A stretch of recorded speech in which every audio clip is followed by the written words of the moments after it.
And here we are again, the best in the business. I am your host, Steve Cully, best podcast host in the universe for Husky Huddle. And with me, as always, the greatness himself. He looks fantastic today. I Coach, do. Well, thank you, Steve Colley. you do look fantastic. I'm Well, happy because I hit the sauna today. oh, you went in the sauna. Okay. I had a long weekend, so I got to see all my friends, and we got to talk some Uconn football. It was good. When I was at Razul's event, and I got to see everyone. It was all the podcast guys. I got to see Mulcahy came out. Tyler King. Oh my God, Tyler King. I wanted to murder because he couldn't figure out how to buy a ticket, which was amazing. And then he wanted to stay at the same hotel that I was staying at with my dad. And Sure. he comes obviously late.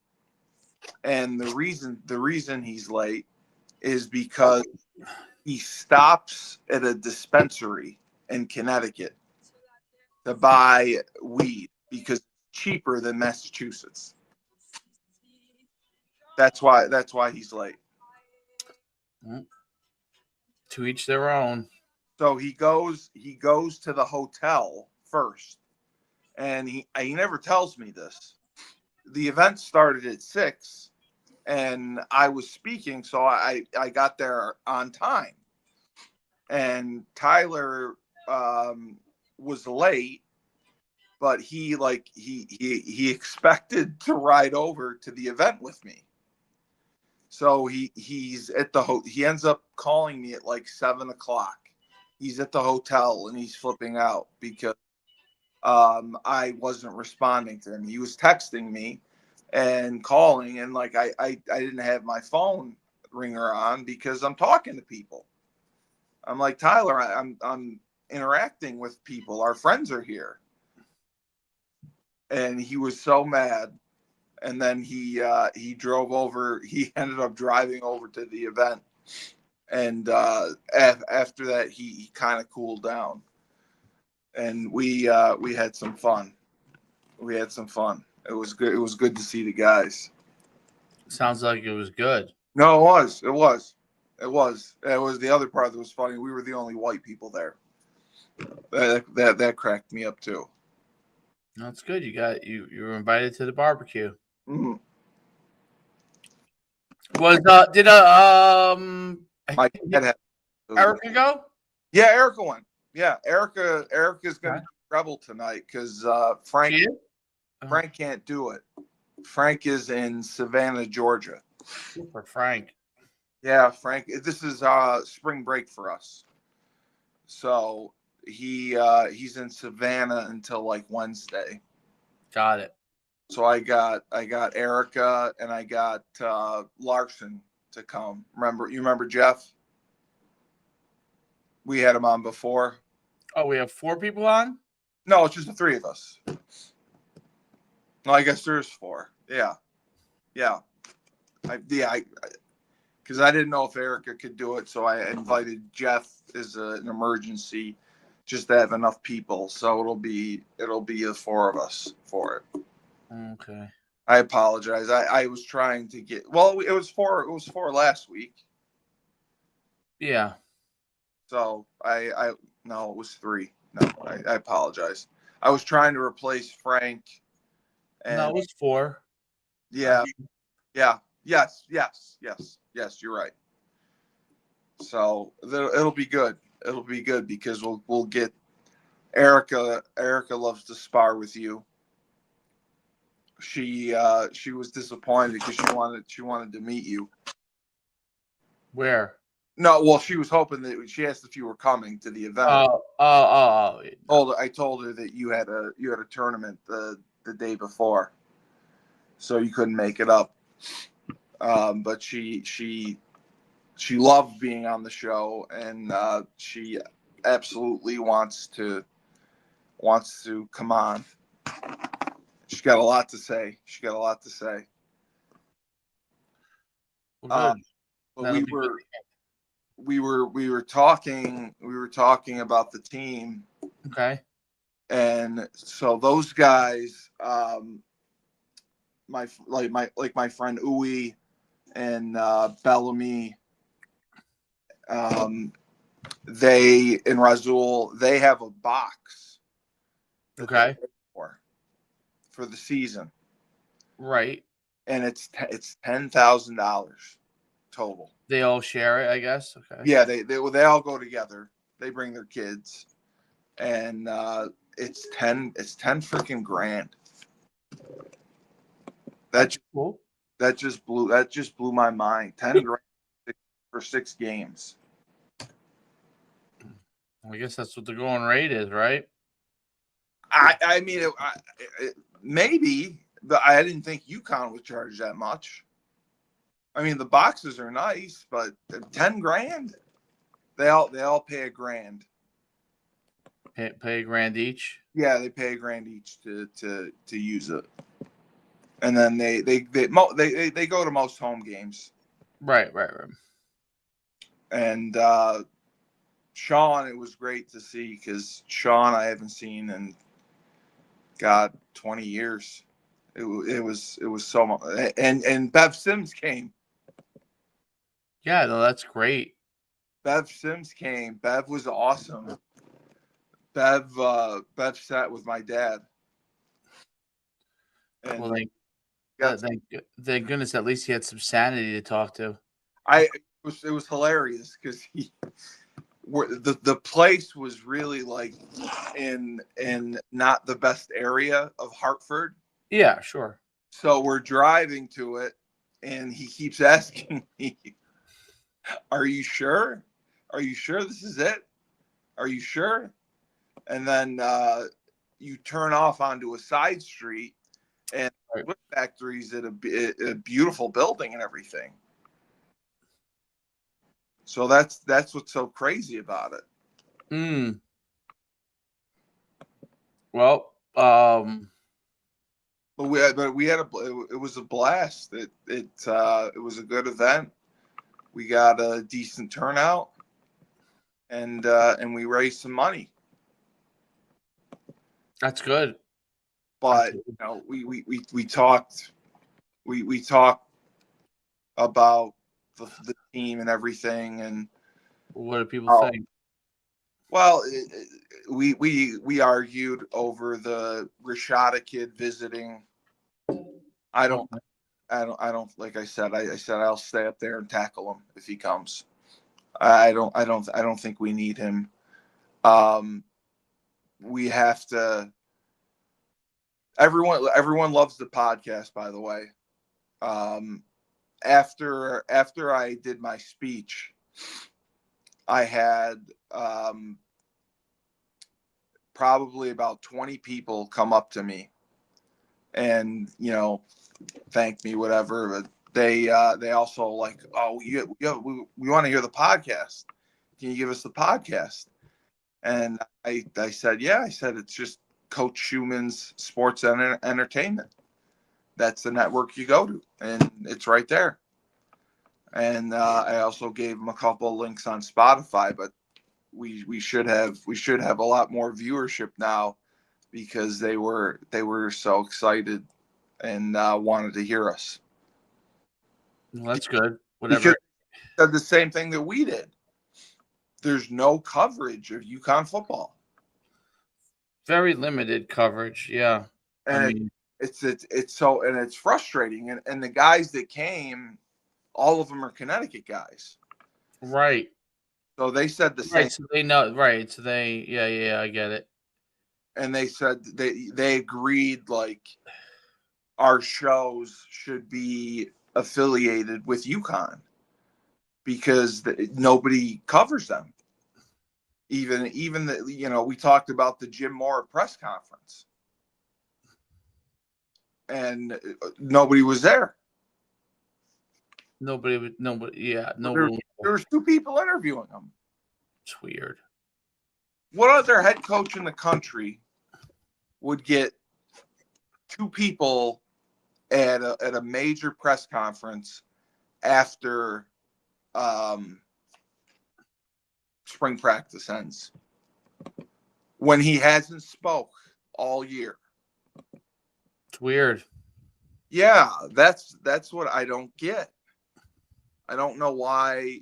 I have no idea why it happened that way. And that's what's concerning.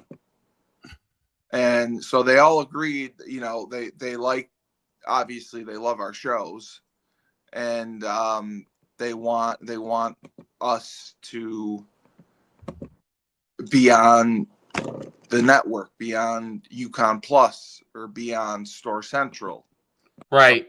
something like that, because they just don't get it. So it's very frustrating. They don't know what's going on. All they know is Joe Figiano should be the starting quarterback, hands down. Skylar Bell is special. He's on a different level, and thank God we have him. There was I think he's a transfer linebacker. His name is Tyquan King. He had a very good spring. They said that he's a guy that is going to step up and make plays. So that was good to hear.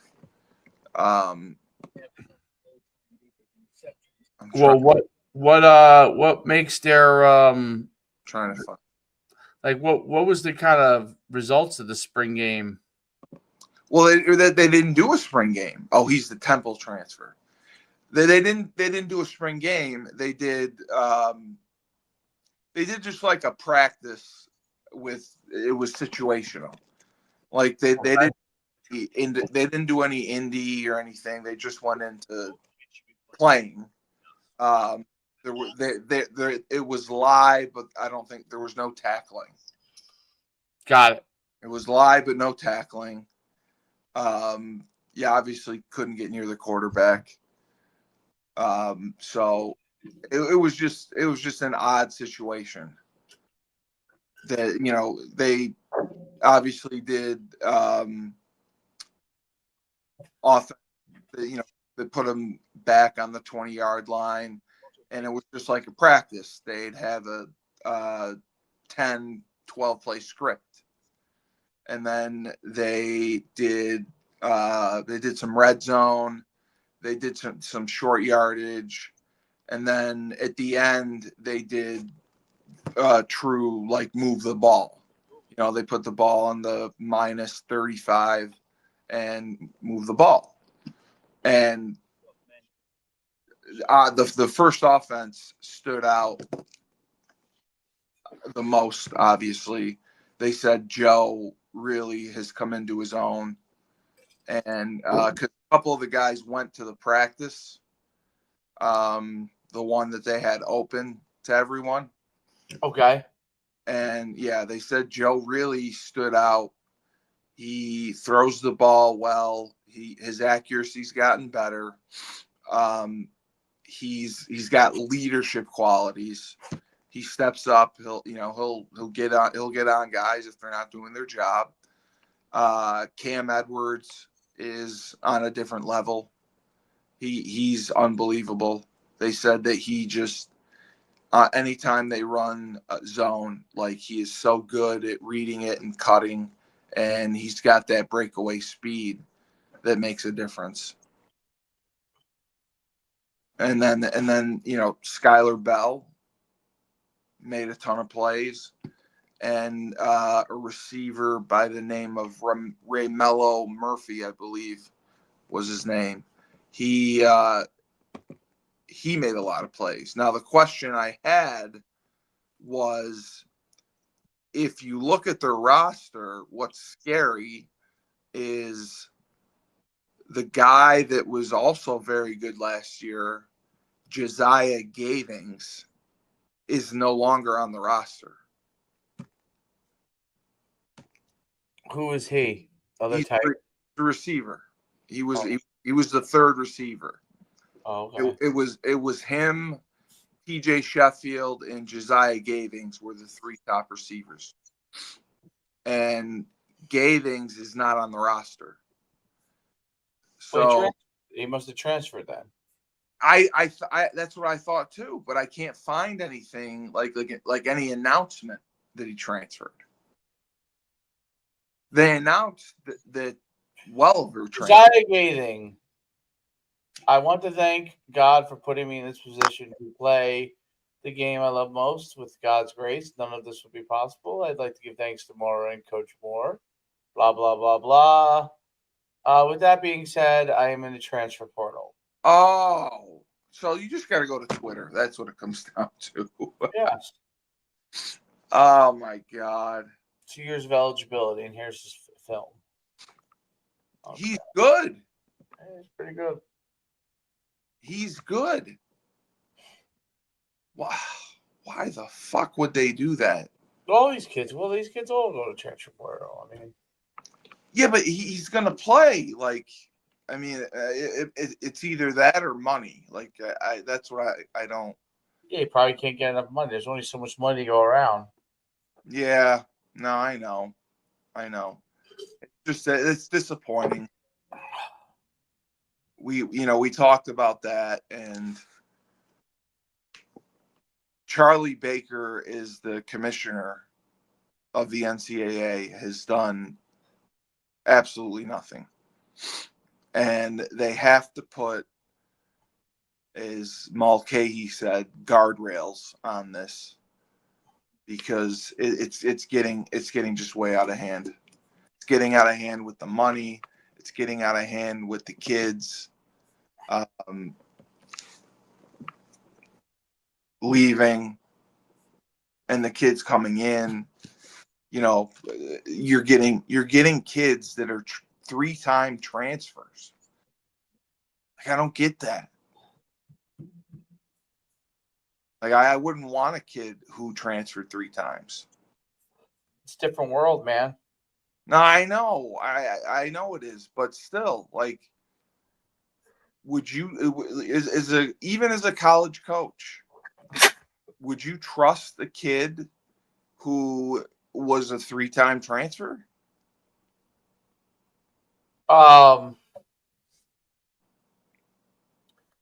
It's certainly gonna be harder, sure. Like that Jaden Rashada. Like, I don't trust him. He didn't even go to Florida. Florida gave him a great deal. He doesn't even show up. And he goes to Arizona State. They give him a better deal. And played a few games, but not much. And then he goes to Georgia. Like, to me, that's, if he comes to us, that's really a 4-time transfer. Right. So that's what scares me. Is like, I don't think we need kids like that. I wish, we were talking about it, because a lot of the guys that came were guys that got redshirted and, developed. And they're not doing that. They're and I understand, like what you said, you have to replace a 22-year-old with a 22-year-old or a 21-year-old. You can't afford to bring in all freshmen, because you don't have time. You don't have time to develop them. If you have 1 bad year or 2 bad years, you're gone as a coach. So that's what, that's what a lot of the guys were saying, that it's just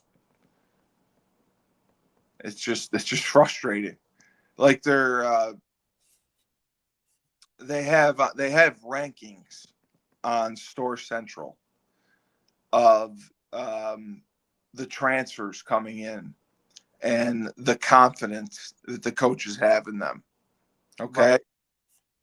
So Kobe Albert, he was a transfer. I think he was from Iowa State. They predict him to their confidence in him is high. That's what it literally says. Confidence high. Prediction, confidence. Confidence, huh? Yeah, that's how they're ranking him. Javonte Green, confidence high. Trent Jones, too, high. Now, I played with Trent Jones. Trent Jones was the defensive back when I played. And he ended up transferring, I think, his junior year because he wasn't playing. Right. But that's his son. And he's a defensive tackle. And he transferred in as well. Yeah, he's the Iowa State kid, and they have high confidence in him. MJ Flowers, the running back from Eastern Illinois, confidence high. So it's funny they go down the list.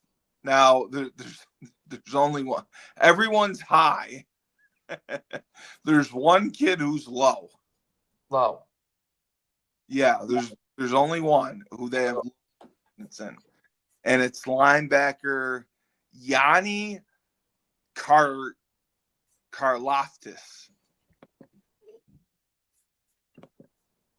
And he came from Northwest Purdue. Okay. So he's a linebacker from Purdue. The confidence in him is low. Now, he transferred initially from Purdue. Then he went to Northwestern. And now he's with us. So it's like unbelievable to me. You're bringing in 30 transfers and 12 freshmen. And you're hoping that the 12 freshmen stay. 30 transfers, huh? Yeah, and they're still looking to add more. It's amazing. He's looking to bring in 7 guys, 6 to 7. He is. Yeah, because they're not as confident at the receiver position. They would take someone there. They would take another linebacker. They're not super confident with the linebackers, and they would take another defensive back because they had a pretty good secondary last year. Yeah. That Malik Dixon was good. So they're still looking for transfers. So it's just amazing to me that they would do that. And then, Julius. Maybe they'll get Trevor Pena from Syracuse. I hope they take. I mean, I do think that Mike is smart with how he spends and who they take. They're very judicious about the spending and about who they go with, which I think is smart. They don't just throw money around. I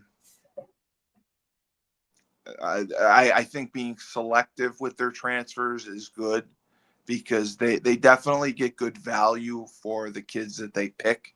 Yeah. Like I'm sure MJ Flowers isn't getting a fortune.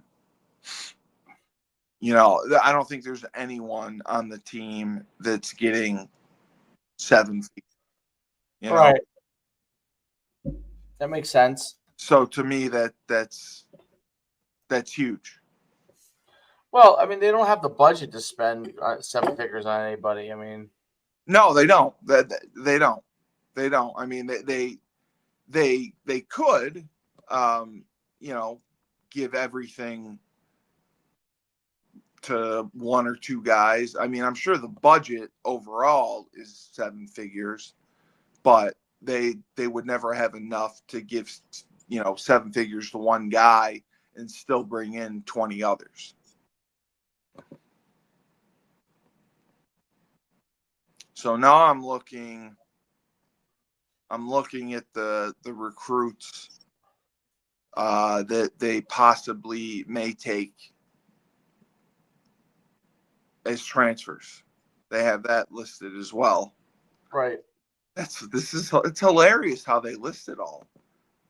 They put it all out there.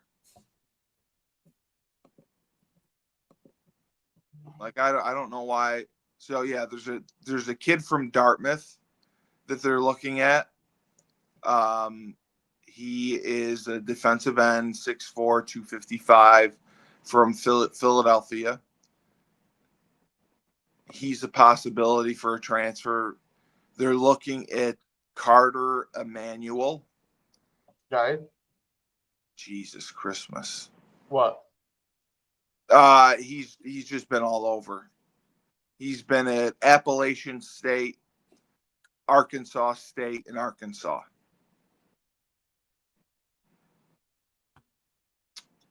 And we've offered him, so we're trying to get him. And then there's another running back, defensive back, Xavier Wimbush. He is Bryant, Buffalo, and us. And he visited us on, he's coming on an official visit May 30th. So they have 7 guys listed right now that they've offered, and that are coming on visits that are transferred. And this is all at Store Central? Yeah. Like Store Central or Rivals.com? I've never been on Rivals.com. Rivals.com is pretty accurate. Yeah. Yeah, I'll check it out just for the hell of it. Because I just want to see.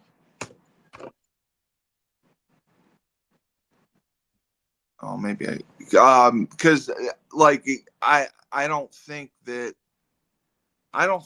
they need to bring in another quarterback. I know even with Welliver leaving. Well, Welliver's gone. Yeah, but they have like 7 already. Yeah. And maybe they're not.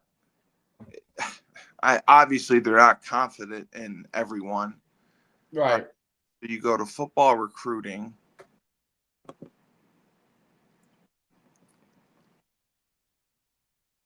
So how does it work when you go to Rive? Wow, it's got a lot of players. A lot of stuff, yeah. But can you look by team? You can. You can. Okay. Do you have to have a subscription to it? I don't think so. Oh. Okay.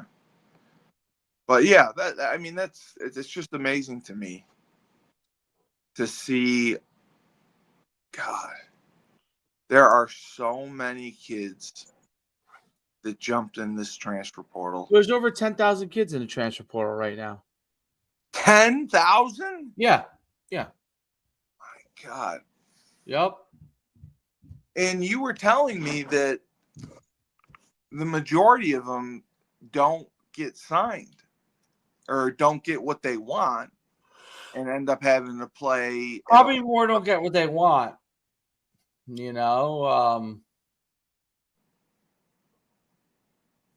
They don't get what they want, and they end up having to go to a lower level or just commit somewhere and not get any money, right? Yeah. If they want to keep playing. That's what's also scary. Like I would never enter the transfer portal unless my third party agency was working and confident that, or it had talked to another school, and I knew that I was going to get an offer. Yeah, well, I think that the transfer portal is a major problem as a whole, but it's not.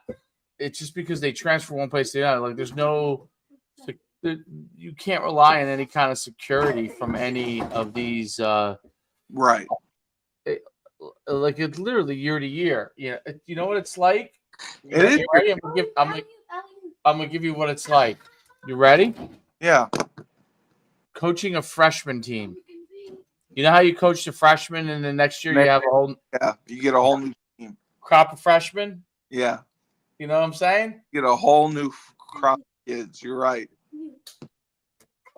A whole new crop of kids. You're right. So you have to like figure out which kids can do what. Blah blah blah blah. It's kind of like that, right? Like, yeah. 100%. That's why, like, I understand now why. Or maybe a JV squad, but like they're high level athletes. Exactly. Right? I understand now why these schools have like a recruiting staff. Like when I coached, we had just a recruiting coordinator, and we did recruit. Now all these schools have staff, and they're the ones who evaluate the film and only pass on the top guys to the position coaches. Right. And then the position coaches, when they go on the road, they go see them. So I understand that because there's so many kids. Yeah. It just pisses me off. Well, what do you think the solution should be for the transfer portal? I think like what Frank said. I think you should be able to transfer once. I think if you want to transfer twice, you have to sit out of the year. You have to sit out a year. One free transfer.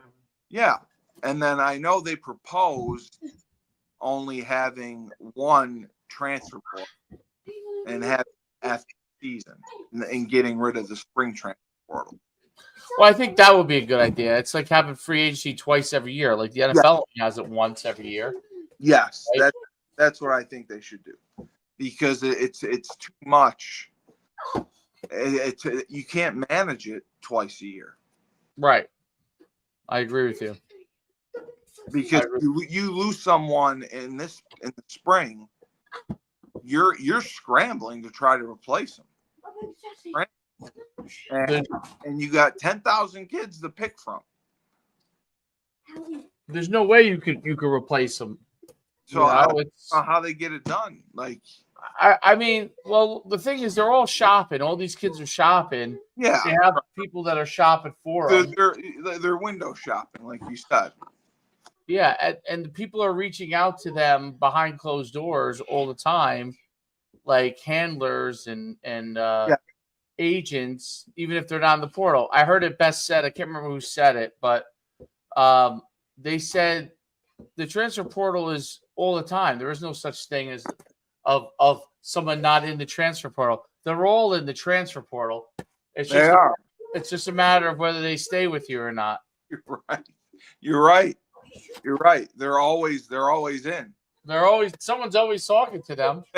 Someone is always like you have no protection. Like anyone can go at any time.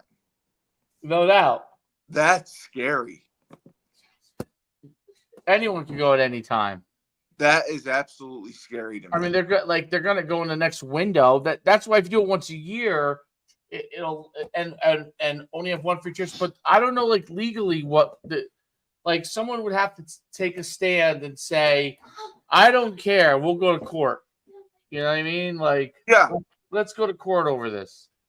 Yeah, 100%. Like, And I think that nobody wants to be the bad guy, meaning that say that they're anti-athlete. You know what I mean? Like they don't want to come across as being anti-athlete. I don't know if that makes sense. Yeah, no, it does 100%. So they don't want to be the coach, or not the coach. They don't want to be the administrator to go and say, "Oh, I came up with something that was anti-athlete." You know, like listen, they can argue what they want about like coaches and say that coaches jump around. Coaches have contracts, multi-year contracts, and there's a buyout if they want to leave. That the other right, there's no buyout here. There has to be a buyout. Like if someone wants to leave, shouldn't there be a buyout? That's what they're now putting in the contracts for the NIL. They are okay. Schools are putting that in to try to protect them. They're putting in like basically if you sign an NIL, some of these schools are putting contracts in that are very, very strict, where if you leave and don't give notice by a certain amount of time, you have to pay back the money. Right. Some have, if you leave at all, you're required to pay back all the money. So they're not messing around. I mean, they're like, fuck this. Like, we have to protect ourselves. Yeah. It's a big deal. Yeah. So, oh, it is. It is. I just hope that Mora definitely has a good head on his shoulders. He knows what he's fucking doing. I absolutely trust him. Yeah, I think Mara's good. So he's done a good job managing this, and to me that's what counts the most. Is that he's done a fantastic job. Something that is very, very difficult. I think it's very difficult. I think it's very, very difficult. So how you said that you guys didn't end up competing on Friday? I said that what? You guys didn't end up doing, or you did the show showcase on Friday, yeah. How was that? Good. Some really good athletes. And what age group did you get? It's middle school and freshman. Oh, okay. And you have them, you take them through like the combine stuff? I don't do the testing anymore. I just do the agility, position drills, and 1-on-1s, 2-on-2s. Oh, okay. Yeah, they like it. That's really good. That's really good for experience. Oh yeah. Oh yeah. How did Troy do? Troy didn't do it. He's not in middle school. Oh, he's not. That's right. He's not old enough. No, he's still a pup.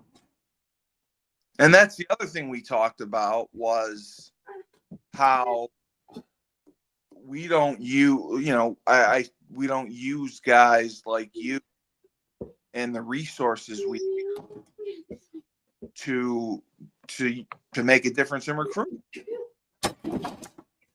Well, we've never used that, so that's never.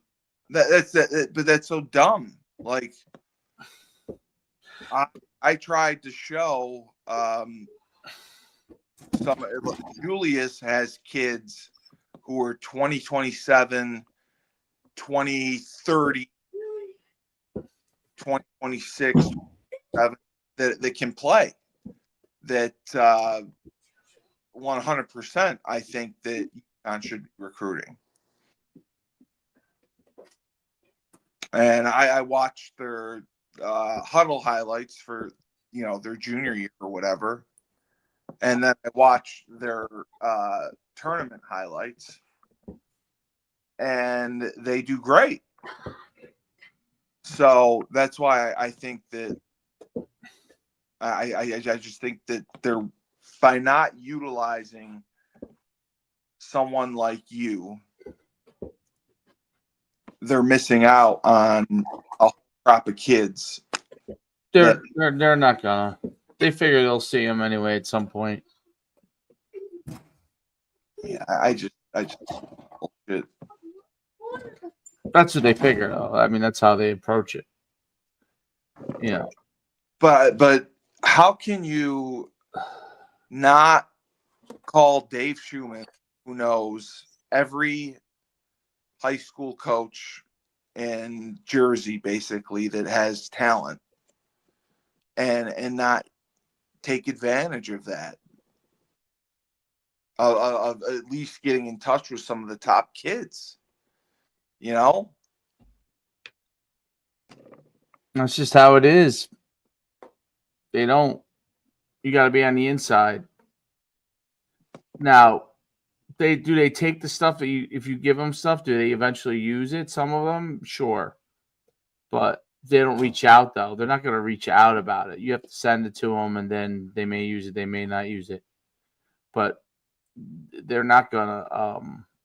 They don't have. They used to do this, not UConn per se, but a lot of schools used to have conversations with it. Not as many anymore. Yeah, I know. That's what's frustrating. That's what's disappointing. Even Julius, with the kids he had. I mean, he's Right. got 55 kids that that can play.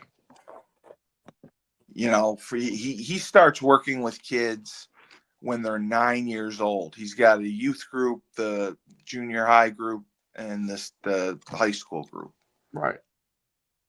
And I think that makes such an impact because he trains them from the ground up when, he doesn't have to re-coach them, someone who has bad technique or doesn't know what they're doing. He can teach them from the start the right way to have technique, the right way to do things. And that's what I think is important. But maybe I'm crazy. I don't know. It doesn't matter anymore because of the transfer portal.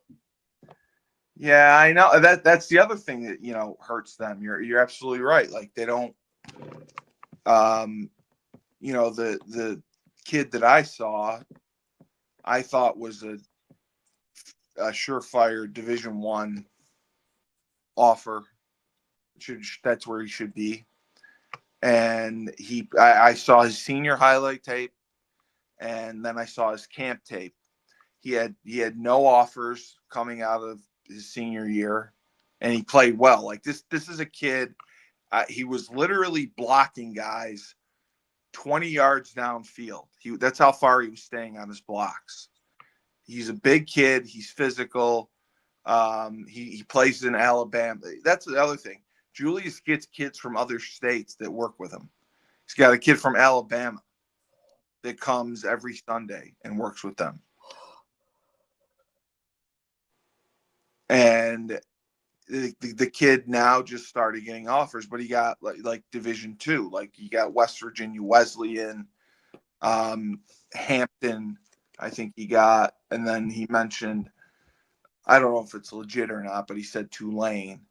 Tulane, okay. Was the only 1A school that came in.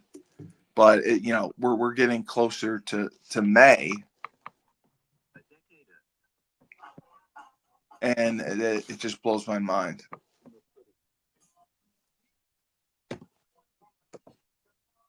And I just hope that we get this figured out before, like Joe D had said, some sort of disaster happens and steps in. Like what? I don't know. Joe D said like it's going to take a scandal or something to get the NCAA involved.